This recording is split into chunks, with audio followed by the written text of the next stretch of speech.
श्रीमते रामानुजाय नमः। श्रीमते निगमान्त महादेशिकाय नमः। श्रीनङ्गै नल्लूर् हयग्रीव सुप्रभातम्।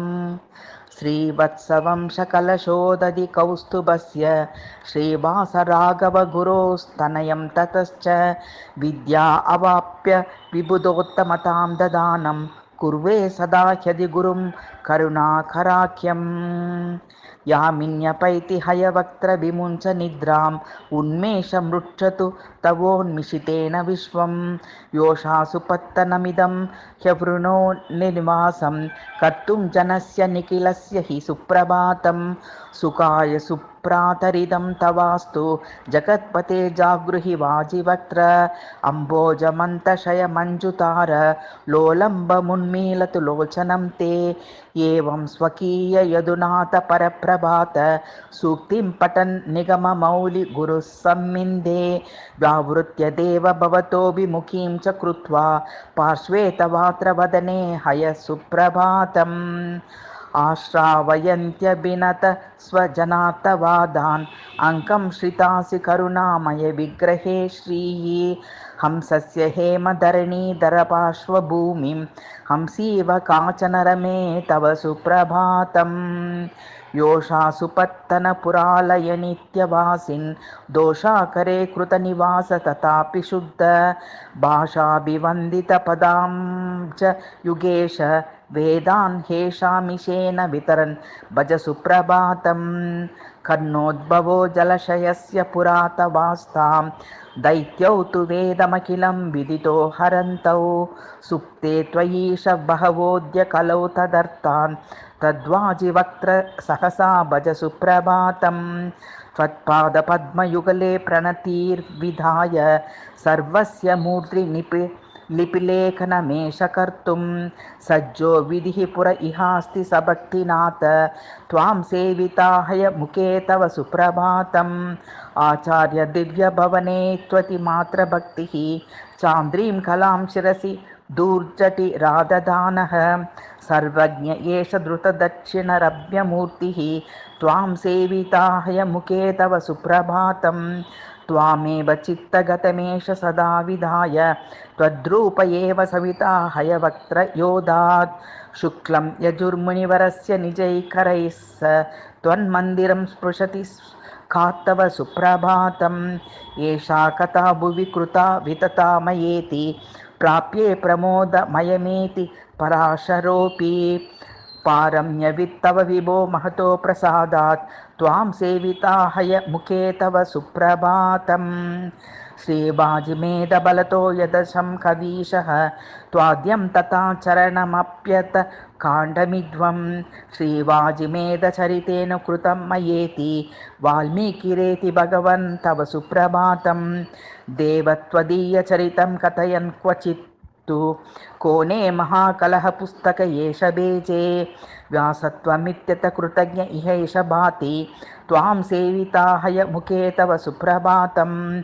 मत्याश्च कञ्चप इति प्रतितावतारान् संवर्णयन् तव गुणेषु सदा रतोऽसौ श्रीकीरयोगिवर एष विभाति नाथ त्वां सेविता हयमुखे तव सुप्रभातम्।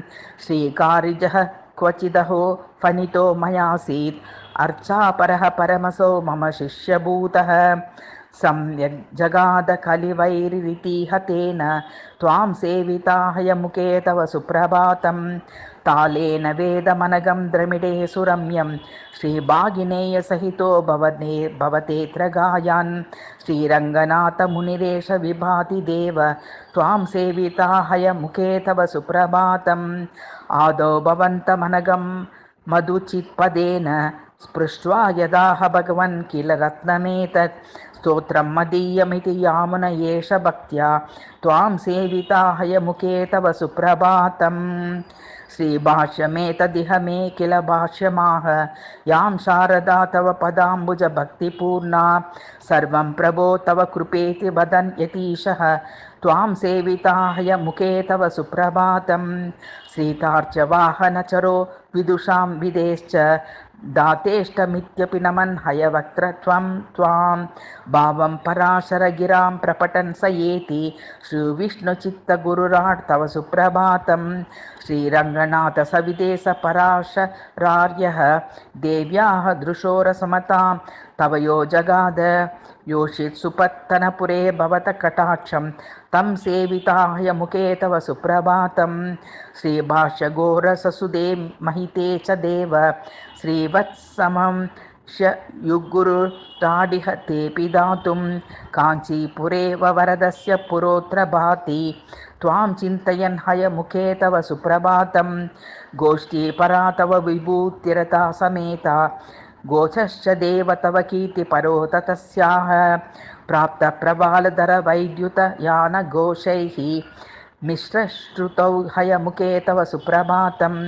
सन्ध्याकाले विशुद्धा द्विजवरपरिषत् वाजिनं संस्मरन्ति केशवस्यात् जिष्णुं सुरभिमतिरुचा सौरभं नैजवक्त्रे वाञ्छन्ति वेदमूर्ते हयमुख तव सा सम्मुखी नादुनेयं प्रत्यक्षं दुष्टमश्वं तमिव सपदिहे त्वद्भजे सुप्रभातम् भूराद्या सप्त सर्वे द्विजकुलजनिता व्याह्यति सञ्चपन्तः प्राणायामे चतुर्थ्या महीति भगवन् व्याह्यते लक्ष्यभूतं वागीशं त्वां भजन्तस्तदिह च पुरतो द्रष्टुकामः समेताः साक्षात् योषित् सुपर्यां हयवदन विभो त्वद्भजे सुप्रभातम् योषित् सत्पुरवास वाजिवदन श्रीचन्द्रबिम्बे स्थित लक्ष्मीमङ्कगतां ददान भगवन्